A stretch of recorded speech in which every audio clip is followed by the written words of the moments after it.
over at Soho House Toronto, which is basically TIG headquarters for me. I write my stories here, I take my meetings here, and it's kind of amazing because all over the world, if I'm traveling, Soho House can still be home base.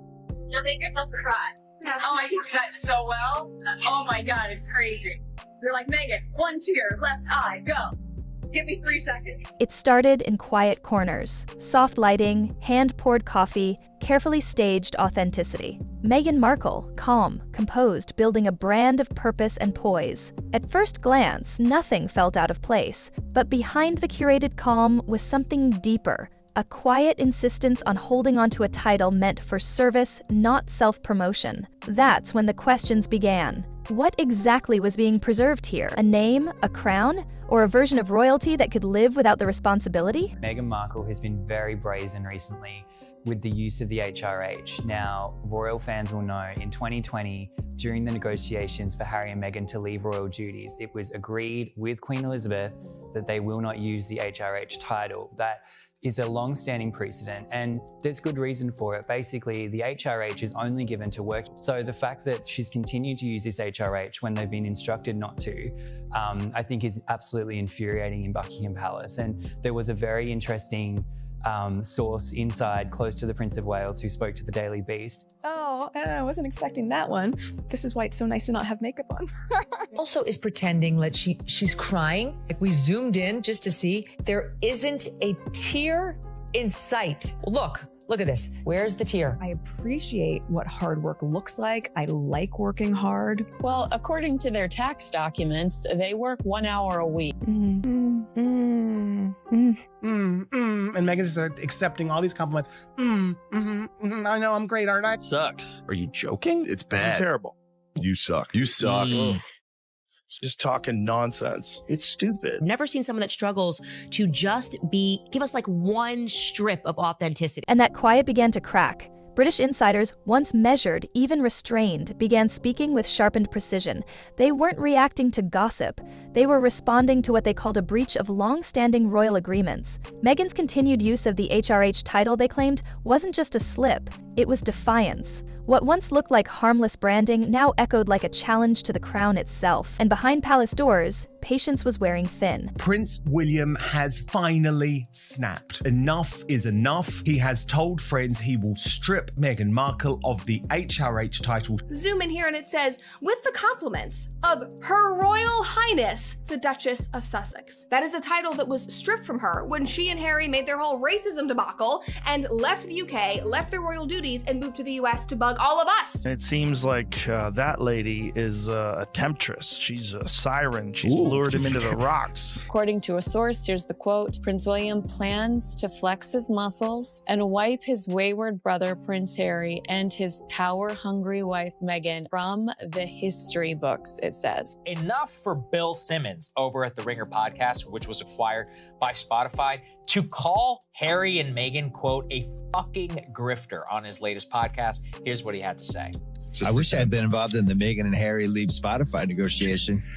The grifters. Prince William is reportedly formulating a plan to finally strip Prince Harry and Meghan Markle of their HRH titles. The only thing HRH stands for in association with Meghan Markle is her ruthless homewreckerness, I guess. This woman looks to me like a malignant narcissist. This woman has zero self-awareness. Beast has reported that King Charles is turning a blind eye, but King William won't. There are government employees that are still waiting for paychecks, back paychecks months ago. Yeah. You know, what are the odds that they're going to get paid quickly for this Harry and Meghan visit? Wanting to exploit their royal titles, I think it stinks. And I think what King Charles should do, he should just strip them of the titles. Let them go off and be, celebrities. That's fine. But don't do it in the name of our royal family. Oh my God, that hat.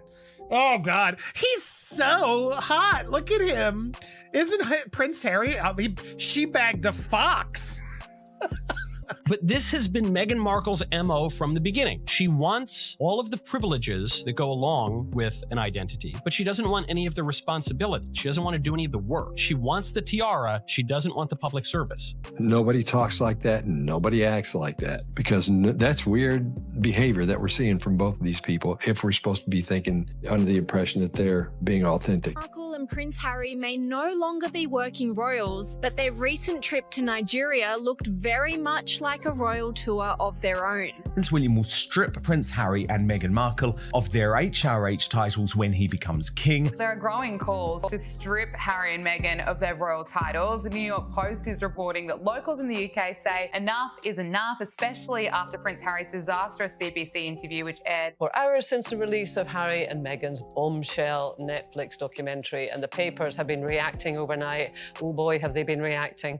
The pair are dominating the front pages. One Conservative MP said that he is planning to bring forward legislation in an attempt to strip the Duke and Duchess of Sussex of their is still using her HRH title despite agreeing to drop the title when the Sussexes left royal duties.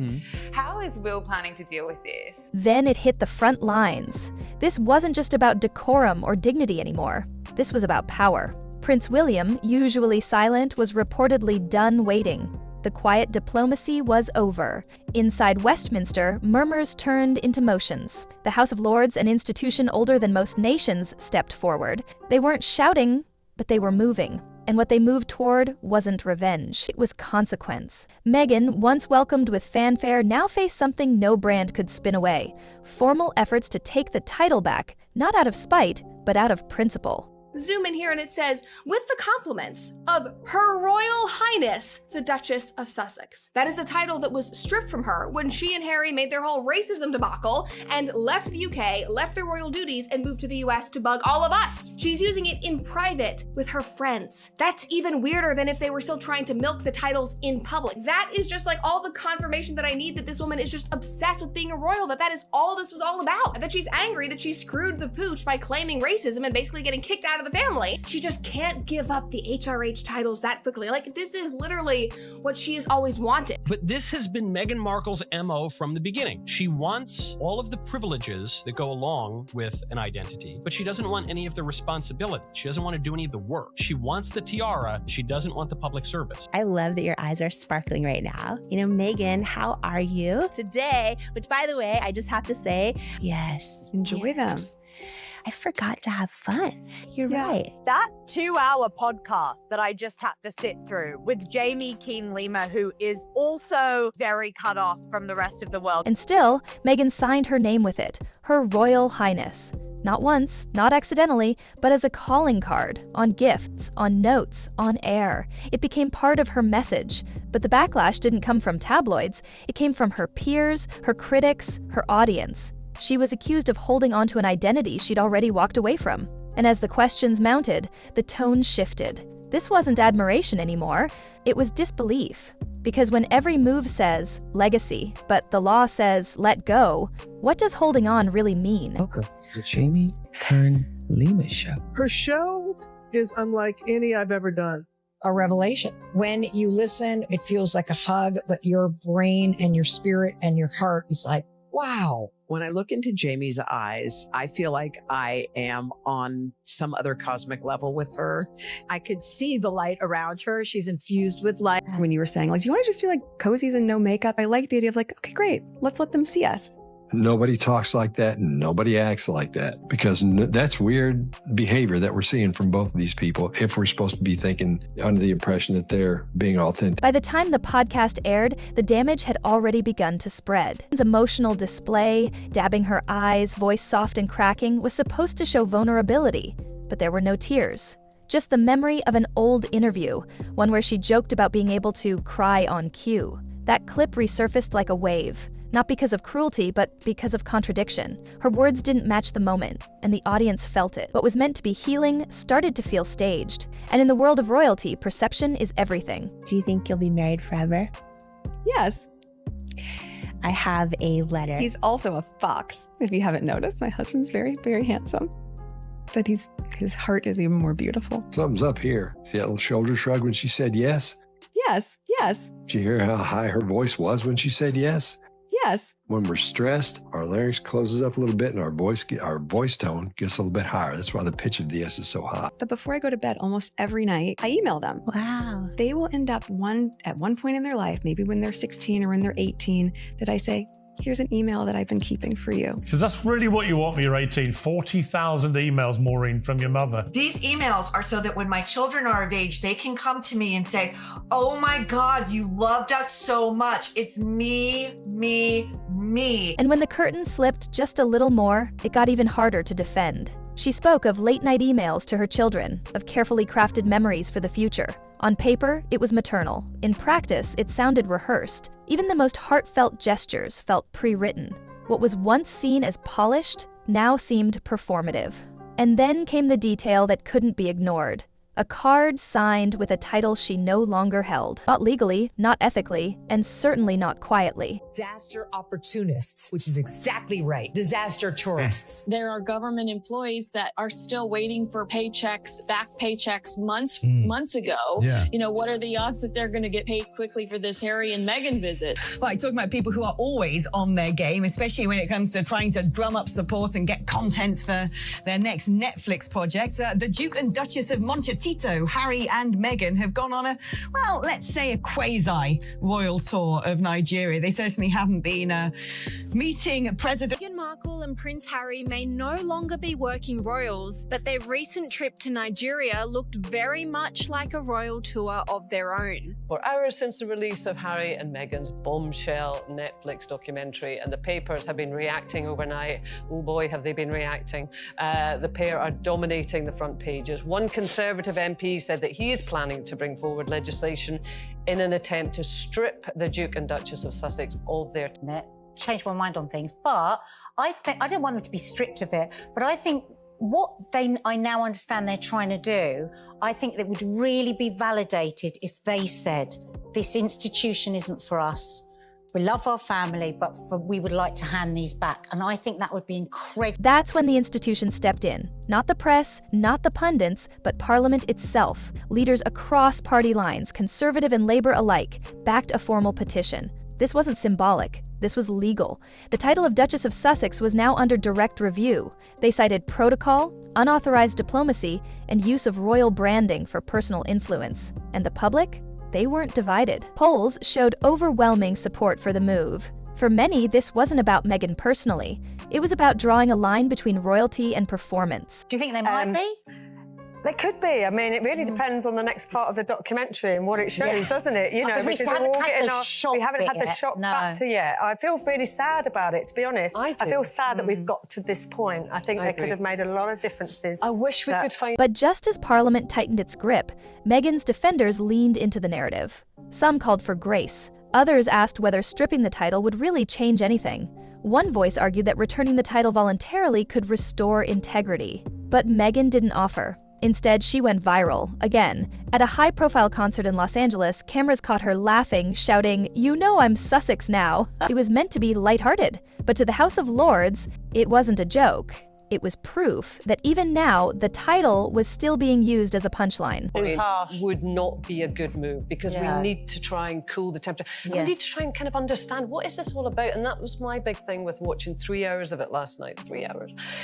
I thought, won't get them back, Kate. I thought, what are they trying to say? And I wasn't even quite sure. What did they say to you? Well, there was a life. They've moved to America. They've got their house. They've got their kids over there. So they're not really part of our... I don't think it's even that they don't deserve it. It's just they don't want to live it. So if you don't want to live it, then what's the point? It will make what they're saying more authentic, because I think it is authentic, but you can't say all of that and then keep those titles. I mean, from there, the pressure deepened. Legal experts began weighing in, pointing to the Royal Titles Act of 1917, a century-old law designed to keep royal names from being used for personal gain. Meghan's public use of the title wasn't just awkward anymore. It might be unlawful. And with every podcast mention, every branded moment, every diplomatic photo op, the weight of the crown seemed to pull further away.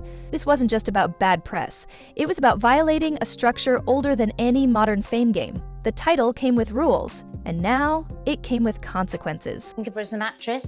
And I remember when I was in a relationship years ago, everything I did and said, whether I cried, whether I joked, this boyfriend of mine would say, well, you're an actress. As if you were fake. So I think as if it was fake. Like I so I feel that she's also a bit awkward and watching everything that she's saying, so that doesn't play well to people. But 3 white siblings and then 2 mixed race siblings that I got to know later in life.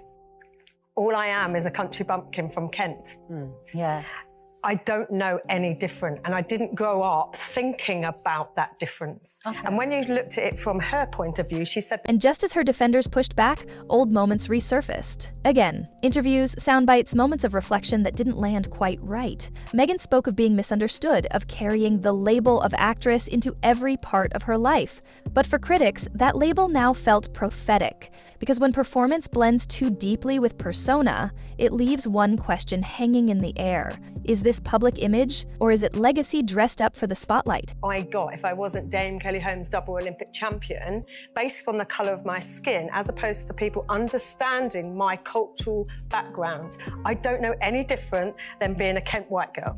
Yeah, yeah. From what I see and what I know, because everyone around me was white. This is a normal environment. And in the end, the tension stretched beyond Britain. Voices from across the Commonwealth began to weigh in, some quietly, some with visible discomfort. What Meghan had framed as personal truth, Parliament now framed as diplomatic disruption. Her titles, once a bridge between tradition and modernity, had become the flashpoint. This wasn't just a media mess or a PR stumble, it was a reckoning. One built not on scandal, but on slow, careful erosion. The name remains, but the meaning behind it is slipping. They've built the brand, but the spotlight's burning hotter than ever, and the final chapters still unwritten.